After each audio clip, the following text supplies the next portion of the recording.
Hi y'all, it's Andrea over at Sewspire.com, and today I am here to share recipe number 4 with you. We are continuing the exterior of the bag that we are working on, which very much is shaping up to be a utility tote. For the exterior front and rear panels, we will be integrating 3 pockets on each side, and that'll bring the total exterior pocket count to 8, and then we have 8 more pockets on the inside.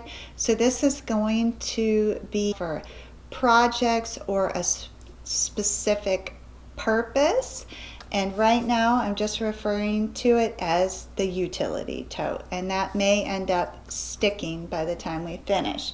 So I want to show you how this looks with one of the side panels attached, so you can get a feel for the various textures that are coming together in this project.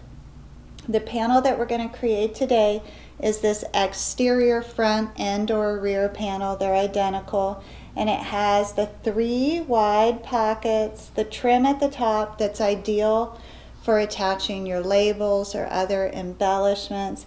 And then unique to this pocket is this piping, which is sandwiched in between the pocket layers towards the base of that pocket, and that again is adding that interest and then tying in with the pocket that we crafted in last week's tutorial, which is the side panel.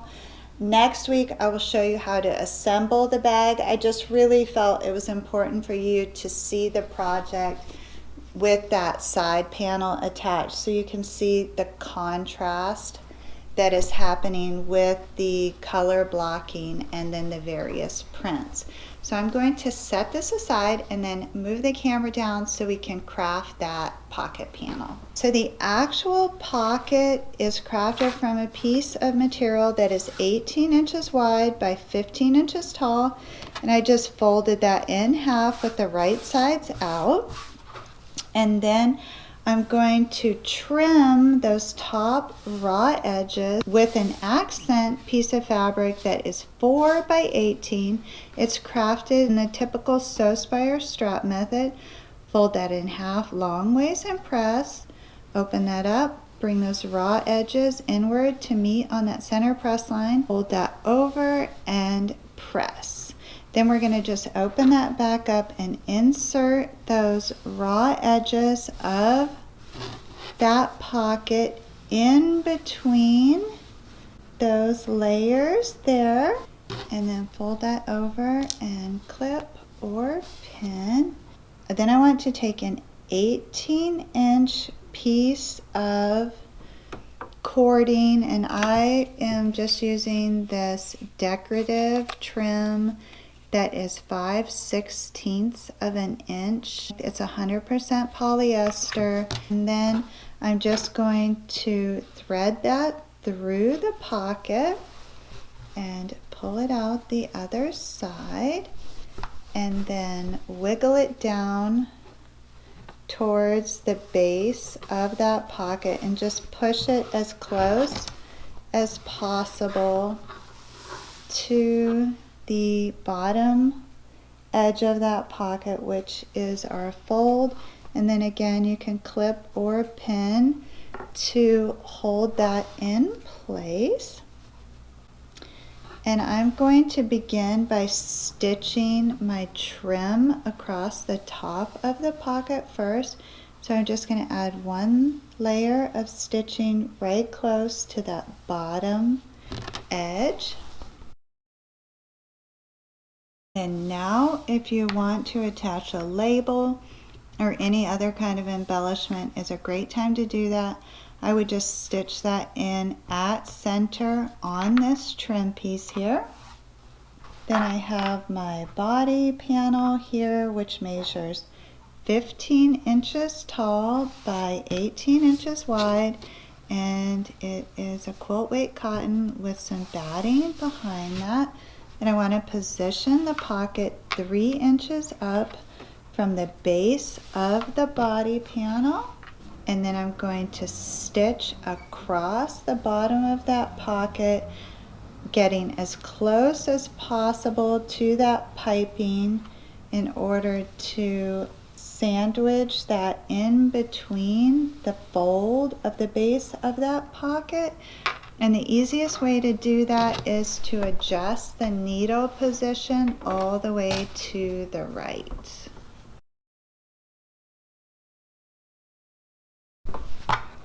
Okay, and now I have that piping in place there, but it is difficult to get a straight row of stitching across that. So I'm just going to fold that piping up and then come in on the right hand side and put another row of stitching. And what that will do is push that piping up and over and add more stability to the piping and the base of the pocket. Now the stitching that was initially put in place to secure the piping has been hidden because that piping is folded up, and it's much easier to get a nice straight row of stitching across the bottom. I think this has the potential to create a lot of interest in a bag. I really like it with the gingham, but it is kind of camouflaged here on the camera, so I don't feel like you can see the full impact of that. But I think it could be phenomenal with solids and the twills, and even perhaps with the vinyl. So the next step is to divide the pocket. I'm going to stick with the thirds, but you have a lot of freedom here if you want pen pockets or pockets for your knitting needles or crochet hooks. There's a lot of freedom to divide this pocket any way you like. I am going to do 2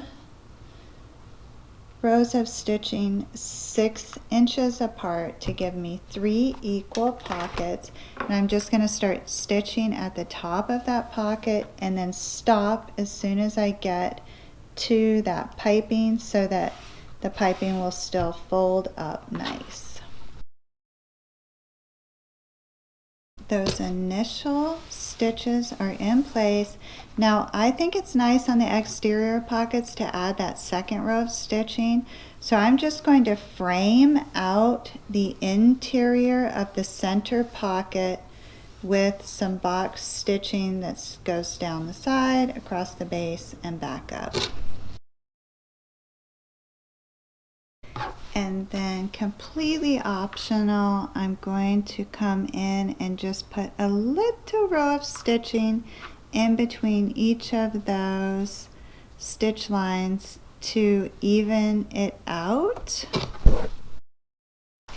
And then if you have them, rivets could be adorable right there, or any other kind of embellishment that you have. And that is what the finished panel looks like. Again, this upper lip is perfect for labels and rivets because the fabric is nice and thick there. There's a lot you can do with that. You have that freedom to divide the pocket as you see fit. With the 6-inch pocket, you can fit your hand in there easily.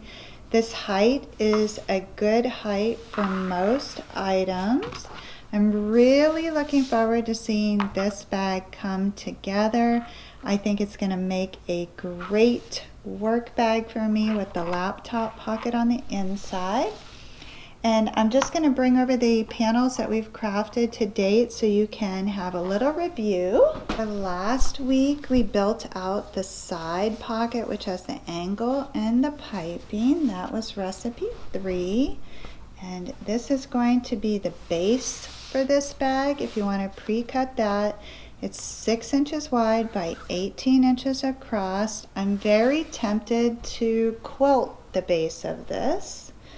And then these are the side interior panels. So the sides of the interior are 6 by 15, and you will need 2 of those. The interfacing is optional. And then the base of the interior is the same, 6 by 18, and again, interfacing is optional. This was recipe 2, and that was the padded laptop pocket. So you can see my color scheme is definitely the red and the green. It is dramatic and awesome. And then the very first pocket panel that we crafted, recipe 1, has the zipper pocket and the multiple slip pockets, and that incorporated a layering technique. So we still need to attach this pocket panel to an interior body panel. Those interior body panels are 18 inches across by 15 inches tall. So if you have this panel, you're just going to position that on that body panel, put it in place, stitch across the top of that zipper and across the base of that pocket, and then your interior panel will be complete. We will work on assembling the interior of the bag next week, so you'll get to see that in action and how to attach all of these panels. And then we are ready, I do believe, to finish the exterior next week as well. So the last thing will be crafting the handles, which I am leaning towards a red webbed handle, but I am seriously considering integrating fabric over the top of that. So I have this webbing here. It's a little thinner than I usually like, so I'm still deciding if I want to add fabric on top of this or if I want to find larger webbing, perhaps in the green or the olive green, that is, and attach the red to a wider strip of olive green, or if I just want to sew this fabric around it. So a lot of decisions still to be made there. And then I have this amazing olive zipper, which I am considering for the top. So that's a lot left still for this bag. So I want to walk back that we'll be finishing next week. I think I'm still, believe it or not, going to need 2 more segments to finish this gorgeous bag. But nonetheless, I hope everyone is learning some valuable skills, getting some good ideas. I can tell you just this, lifting this up right here, this bag is substantial. There is quite a bit of fabric and materials inside of here. So in keeping with our tradition, I'm going to set this aside and give you a look through the design book. This is the recipe that we just completed here, and I have noted the measurements, and then I thought it could be fun years later to include the label in there that I was attaching because I'm always changing those out, so I think that was a nice fun touch there. I have my coding on the side, a large panel designed for the exterior of the bag using the T method. It's perfect for branding, and it is a utility style tote. And so I have that there. This was recipe 1. I had the blank page next to that, so I did want to put the exterior near that. And then fast forward to this week, I got to work on this absolutely stunning large camera bag that came together beautifully. These prints are so gorgeous. And then I am using the fabric now in some places to take notes underneath and only attaching that at the top so that I can make additional notes because a little tiny swatch of this fabric would not have done it justice, but I didn't want to consume 2 pages with my notes. So I have that going on there. And then the only other thing that I got to sew this week was a planner cover. And it also had a fun animal print on that, and then a camera strap cover, and I just put the little fabric swatch down there. This look through the book tradition that we've started is fascinating to me because it is documentation of what I did or did not accomplish.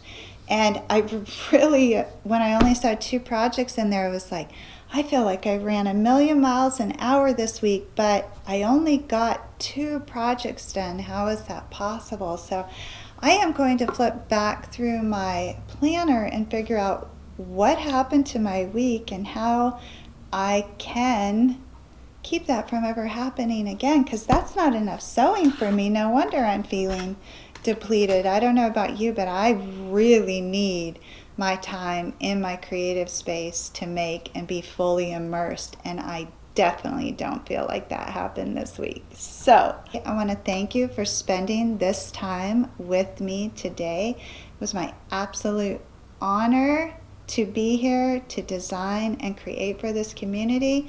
If you enjoyed the video, please give it a thumbs up. If you haven't had the opportunity yet, I'd like to invite you to subscribe to the channel. We are going to be working with our design books all year, and at the end of the year, I imagine I'll have several books. They will be just teeming with fabric and ideas and inspiration. I am still working out how to create PDFs of these pages to share that with you. It may be that there's a PDF from the whole book. That would be my hope. So we shall see how that works out. And then I am also going to be creating PDFs for the finished projects, and I will cross-reference those to the actual recipe numbers. So if you're a patron, you will receive that PDF for free. Everyone else will be able to order it, and when it's ready, I'll be sure to share that information as to how you can acquire one with you. This week we're going to wrap up the last session of my very first masterclass for 2020. The bags are phenomenal. I hope to get some pictures to share with you next week. And the only other thing I want to tell you is in next week's video, I'm going to choose the second Create Tea winner. Gail, you will remember, won at the beginning of January. So next week being the beginning of February, I'm going to choose our second winner. The winner will receive one of my custom Create Tees, short sleeve, their choice of colors, their choice of thread color, and then in exchange for the t-shirt, they get to tell us what the word create means to them. I have Gail's response. It is beautiful, and I will also be sharing that with you next week. So that's a lot of fun and something for us to look forward to. If you would like to know more information about my design process, please check in on Fridays over at Sewspire.com, where I publish a weekly blog post and share snippets from behind the scenes. So until then, as always, please know the creative genius in me will be celebrating the creative genius in you. Have a beautiful week, everyone.